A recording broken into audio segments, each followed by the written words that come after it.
and has this shotgun also makes this a very dangerous situation. And of course, people are going to get out of the way, which is a good thing.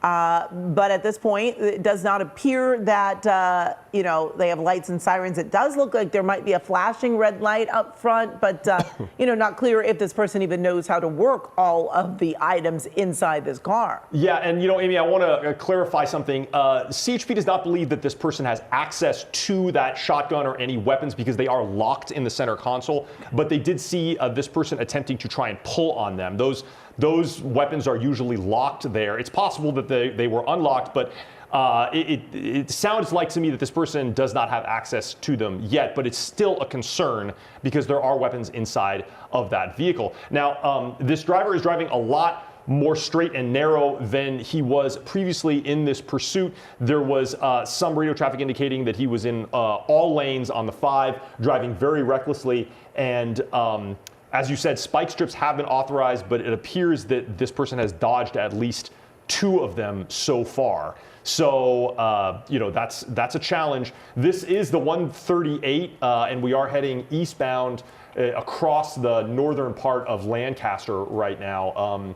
And yeah, there are CHP units behind this. This is very urgent for them to get this person to surrender. It's extremely dangerous for CHP to have one of their units out of their custody right now. Absolutely. And I would imagine it's going to be a little difficult to do a good pit maneuver. They're hoping this person will stop. You see at least one cruiser stopping traffic there to avoid accidents.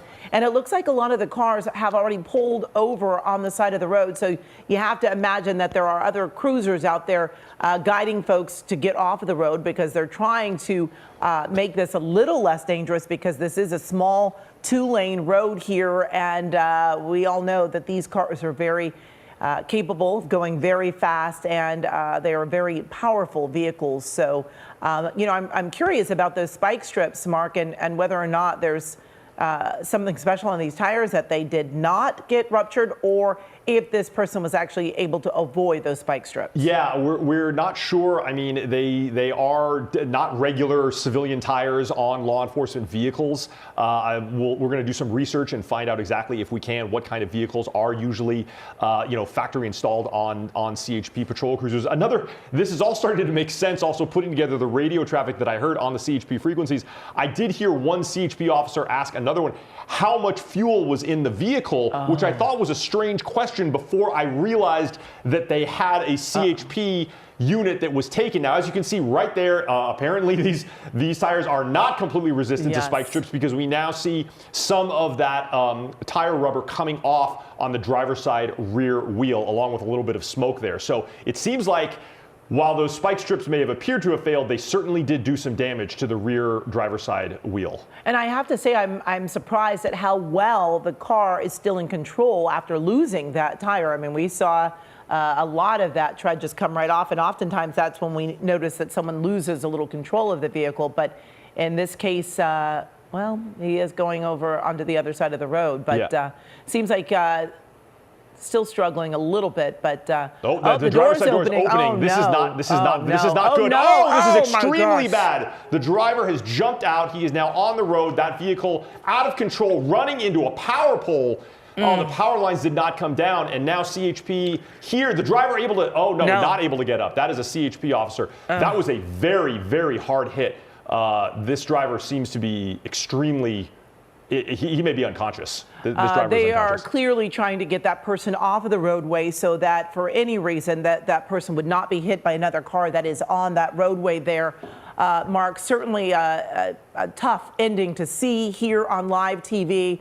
KCAL capturing, as we saw, that first the tire was blown out, then the door opened up, and unfortunately this person did jump out of the car. That person does appear to be injured. They did pull that person out of the roadway quickly. We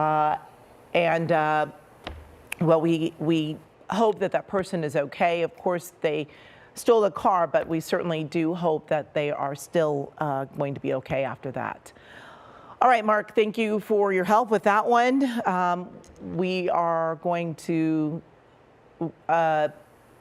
I'm not sure what they're saying we're going to do next, Mark, but well, we are going to continue with this. Yeah, I'll tell you, Amy, this is actually near West Avenue D. It's the 138 and 90th Street West. This is a residential area. I was actually just checking the map to see how close the nearest medical support for this person may be.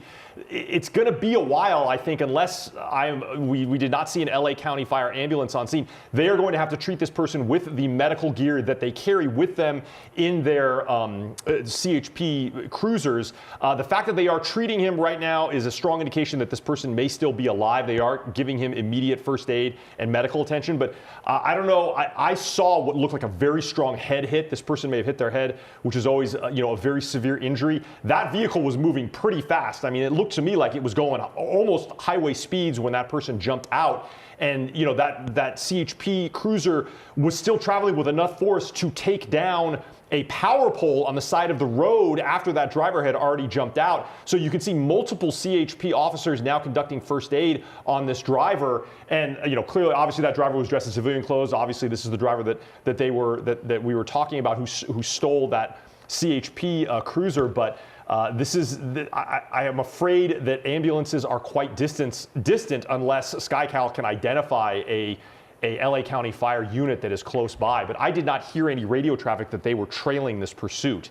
So they are probably CHP dispatch is probably in communication with the nearest ambulance service to bring medical attention to this scene as soon as possible. Absolutely, Mark. And I have to say, we can often see how fast the car is going with the speed there up in the right corner. However, I have to admit my focus was on that door opening up. That is not what I expected to see, and certainly didn't think that this person would jump out of that cruiser at such a high rate of speed. And we can still see that the officers there are tending to that person, which of course is a good sign. We hope that he will survive this terrible incident of jumping out of the car. And you had mentioned earlier that they were familiar with this person, that